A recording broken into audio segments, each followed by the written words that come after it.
Hello guys, and welcome back to our channel. In today's video I would like to teach you how you can print something to the console, to your terminal, here using JavaScript. Okay, so the first thing you need to do is to make sure you have installed Node.js on your system.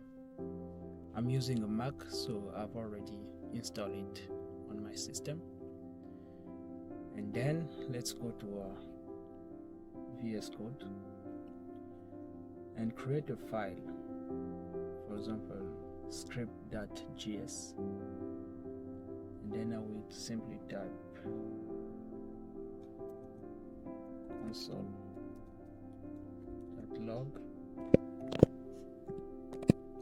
and let's say, for example, I want to print hello my friend.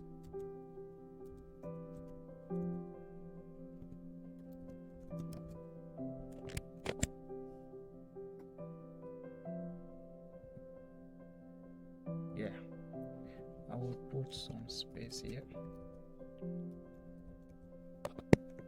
Console.log.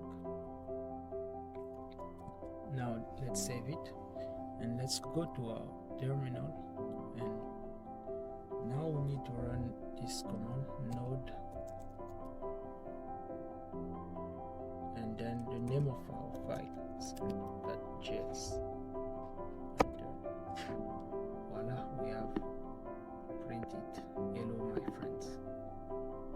So that's how you can print something to the terminal using JavaScript. I hope you got some value from this video. Feel free to like, share and comment.